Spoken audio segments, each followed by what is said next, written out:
제가 이제 글쓰기 강좌를 하면서 처음에 든 생각이 배우면은 정말로 글쓰기 실력이 늘어나는가?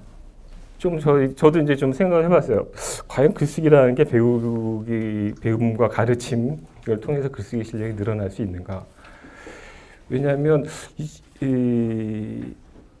저도 정치 현장에서 계속 글을 써왔는데 또 출판사에서도 있어 보면서 이렇게 후배들 또 키운다고 이제 글 쓰는 거 가르치고 해봤는데 이게 또 안 되는 사람은 또 굉장히 안 되더라고요. 그래서 이 고등학교 때 작문 시간이라는 게 있잖아요. 작문 시간에 제 기억은 학교 선생님이 써라 이런 얘기만 했지 뭐 이렇게 뭘 어떻게 써라라고 가르쳐 준 기억은 없었던 것 같아요. 그래서 글쓰기라는 게 과연 이렇게 누가 누구를 가르치는 게 가능한 건가? 또 뭐 이 글이라는 게 또 자기 문체가 또 있는 거잖아요. 뭐 이렇게 100% 왕도가 있는 게 아니라 자기만의 문체도 있고 자기만의 노하우도 있고 자기만의 전달 방식이 있는 거기 때문에 이게 뭐 누가 누구의 글을 평가한다는 게 참 어려운 맞춤법이나 이런 거는 평가할 수 있지만 글이란 거를 내 기준으로 봐서 너는 몇 점 몇 점 이렇게 평가하는 게 참 쉽지는 않다고 생각을 합니다. 그러니까 근데 어쨌든 처음 글을 쓰는데 어려움을 느끼시는 분들한테는 경험들이 그래도 도움이 되겠다는 생각이 들어서 이제 저도 이런 강좌 같은 걸 나서게 된 겁니다.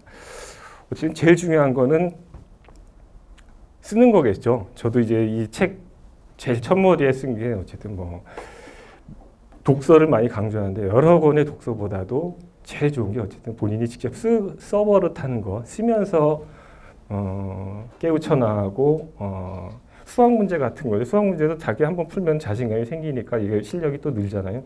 그런 것처럼 글쓰기도 어쨌든 배우는 거에만 전부 의존하지 말고 배운 만큼 꼭 쓰셔야 된다는 점을 제가 강조드리려고 이 얘기를 강좌 시작 전에 써놨습니다. 어렸을 때 글 잘 쓴다는 칭찬을 들어본 적이 거의 없었습니다. 고등학교 때 이렇게 뭐 백일장 하거나 그러면 상을 받아본 적이 딱 거의 없어요. 딱 한 번 뭐 이 전국 백일장 대회 때 한 번 뭐 충무공 탄신 기념 뭐 이렇게 백일장에서 한 번 글을 썼는데 그게 한 입선 한 번 했던 기억 말고는 그다음에 글 잘 쓴다고 선생님한테 칭찬받아 본 적도 없고 근데 다만 이제 글은 잘 쓰고 싶었어요. 저는 그런 욕심이 굉장히 많았는데 책을 보거나 이렇게 뭐 소설 또 책에 나오는 시 뭐 이렇게 한용운 시를 보거나 뭐 우리 때 뭐 삼중당 문고로 이렇게 보급판으로 나온 소설책들이 많았어요. 뭐 김동인 뭐 이런 사람들의 소설, 이광수의 소설 이런 거 보면은 정말로 이런 책을 써보고 싶다, 이런 글을 써보고 싶다는 욕구는 굉장히 많았어요. 근데 그게 번번이 하여튼 학교에서 내는 과제를 글로 써서 냈을 때 당첨되거나 뭐 이런 적은 한 번도 없었어요. 그래서 제가 글 쓰는 소질이 없다고 생각했는데 그것도 하나 부러웠던 게 문학의 밤이라는 게 있었어요. 요새는 그런 게 없을 텐데 그때만 해도 고등학교가 남녀가 딱 구분되어 있던 시절이라 가지고 남자 고등학교에서 이제 문학의 밤 행사를 하면은 여학생을 데리고 올 수 있었습니다. 그러면 이게 글 잘 쓰는 친구들은 시 잘 쓰는 친구들은 이게 여학생을 데리고 오는 거예요. 남학교에서 교복 입은 여학생이 들어오면 뭐 대히트죠. 그런 또 여학생을 데리고 올 만한 능력은 시 잘 쓰고 이런 사람들이 몫이었으니까 그게 얼마나 부러운지 모르겠어요. 그래서 저는 하여튼 문학 청년이 되고 싶어서 이것저것 끄적끄적 보긴 했는데 아닌가 보다 라는 생각은 하고 있었어요. 나는 아닌가 보다 이렇게 했는데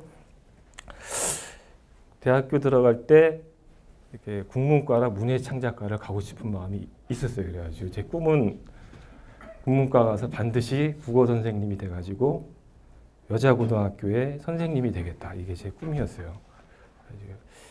그게 굉장히 좋잖아요. 글을 쓸 수도 있고 또 왠지 좀 낭만적일 것 같기도 하고 또 글을 쓸 수 있는 환경에 그 감수성 많은 소녀들과 같이 이야기하면 얼마나 좋을까라는 생각으로 국문과 또는 문예창작과를 가고 싶었는데 그때만 해도 이게 뭐 부모님 분위기는 전혀 그런 쪽에 가면 이제 굶어 죽는다는 생각이 많았기 때문에 나중에 최종적으로 포기를 했습니다. 포기를 하고 그냥 취직 잘 되는 과로 진학을 했습니다. 근데 나중에 그 대학교 들어가서도 그 여고 학교 선생님이 되겠다는 꿈 포기는 하지 않았었어요. 좀 어떻게든 뭐 사회 선생님을 하더라도 그쪽으로 가볼까 했었는데 제가 이건 여담인데 한번 아르바이트를 했었어요. 그때 이제 과외, 여고생을 가르치는 과외를 했었어요. 이제 저 아현동에 있는 여고생들 한 4명 정도를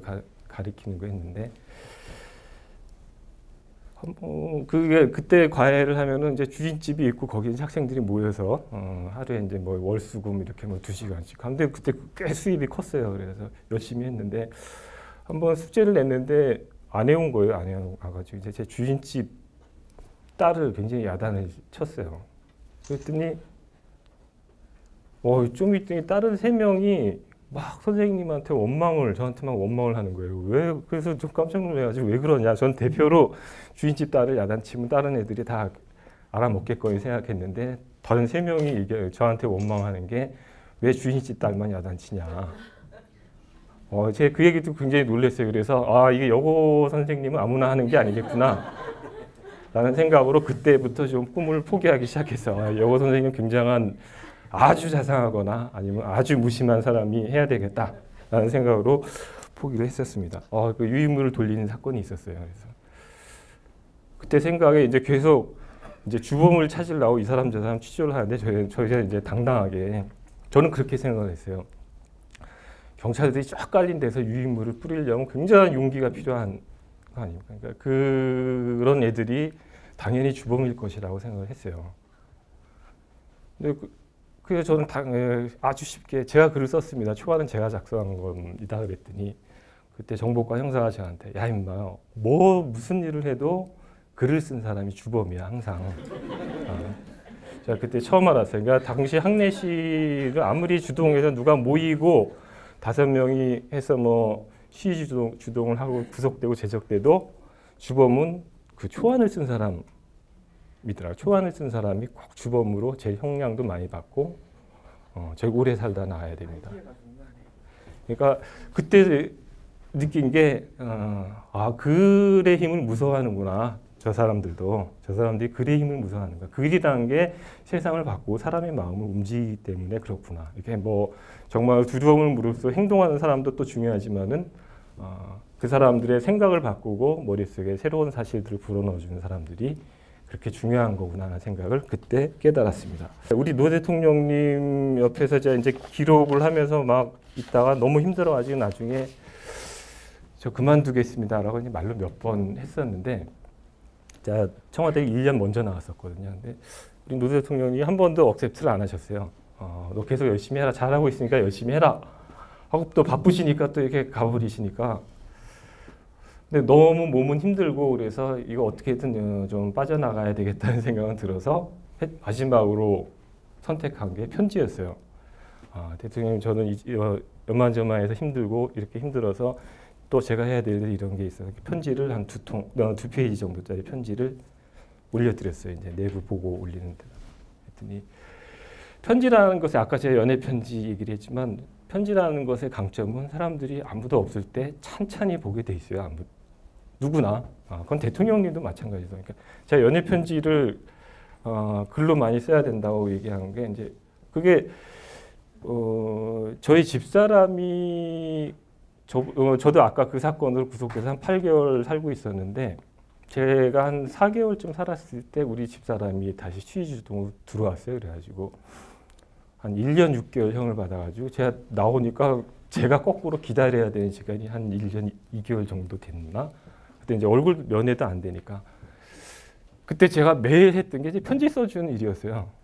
그러니까 그게 이제 굉장한 거죠. 이게 안에서는 할 일이 아무것도 없는 사람이 밖에서 이제 편지 보내준 편지 갖고 이제 읽는 게 이제 굉장히 큰 영향을 끼치게 되는 거죠. 그러니까 편지를 읽는 시간들은 대부분 이게 옆에 사람이 없을 때 조용히 읽게 됩니다. 우리 대통령님도 제가 이제 그런 사이의 뜻을 편지로 적어서 보내니까 그때 오케이를 해주시더라고요.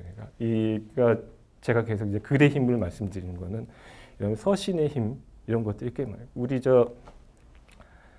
가까운 유시민 장관님도 그걸 잘 아셨는지 대통령한테 편지를 자주 보내셨어요. 그래가지고 그걸 제가 전달해 드리는 역할은 이제 부속실장이었으니까 그걸 전달해 드리는 역할을 자주 했는데 그만큼 이렇게 대면해서 얘기하는 것 이상의 느낌을 주는 것들이 굉장히 글에는 많이 들어갈 수 있다. 네, 이런 생각입니다. 노 대통령님이 김대중파와 이영희파 중에 어떤 사람들이 세상을 더 바꾸는 큰 힘일까라는 이제 이런 의문부호를 달아서 얘기하셨던 적이 있는데 김대중파라는 것은 물론 이제 말을 잘하는 사람을 뜻하는 거고요. 이영희파라는 건 이제 당신이 아까 처음 인권 변호사로 바뀌었을 때처럼 그 글을 잘 쓰는 사람. 우리 노 대통령님 참고로 말씀드리면 김대중파에 속해 있었던 분인 것 같아요. 말을 굉장히 잘하시니까. 근데 끝없이 지향하신 게 이영희파가 되려고 노력을 굉장히 많이 하셨어요. 이제 글을 잘 써서 사람들을 설득시키겠다는 이게 굉장히 강하셨어요. 왜 특히 우리 노 대통령 같은 경우는 이게 지역적 지지 기반이나 이런 게 특별히 없고, 그다음에 오랜 동안 정치를 해와가지고 자신을 지지하는 지지층이 이게 견고하지가 않다 보니까 사람들 얘기하고 자신의 정책을 설명하고 자신의 철학을 설명할 때 이게 그걸 받쳐주는 그룹이 참 만만치는 않았을 때 언론하고 계속 이제 또 갈등 관계에 많았었기 때문에 그래서 재임 중에도 생방송으로 되는 연설을 굉장히 좋아하셨어요. 직접 국민들한테 얘기할 수 있는 기회면 모조리 오케이 하셔가지고 생방송 100분 토론이든 생으로 연결되는 기자회견은 굉장히 준비도 많이 하시고 그러셨어요. 그런 것처럼 이 마지막 순간까지도 글 쓰는 비서들 옆에라도 글 쓰는 사람에 대한 총애가 굉장히 좀 심했어요. 다른 수석실에서 질투를 할 정도로. 그러니까 글로써 세상을 바꿔야 되겠다는 생각, 글로 깨어있는 시민을 만들어야 되겠다는 생각이 굉장히 강하셨어요. 당신이 의지할 수 있는 수단이라는 게 거기에 있었기 때문에 굉장히 글에 집착을 많이 하셨던 편입니다. 이게 그럼 아내를 버리란 말입니까는 노 대통령이 2002년 경선 때, 인천 경선 때, 그러니까 장인의 좌익 시비에 대응하면서 하셨던 말씀입니다. 저는 우리 노 대통령님이 굉장히 감성이 많은 분으로 많이 생각을 하시는데 옆에서 지켜본 제 느낌은 굉장히 논리적인 분이세요. 근데 이 말씀은 굉장히 논리적인 말씀입니다.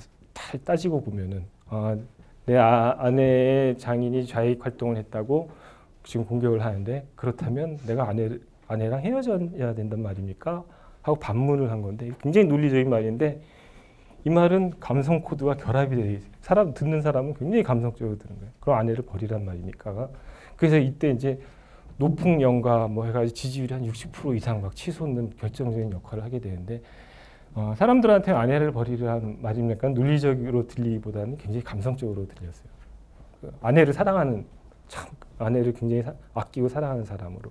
그러니까 이런 감성이 저는 굉장히 중요하다고 생각을 합니다. 그래서 저도 노 대통령님 재임 중에 글을 쓸 때 굉장히 감성적인 측면을 좀 살려드리려고 당신은 그런 글을 쓰라고 하지는 않았어요. 이제 논리적인 글들을 많이 쓰라고 했는데 저는 그 이면의 감성을 살려드리려고 제가 많이 이제 그런 국정일기나 이런 것들을 썼던 편입니다.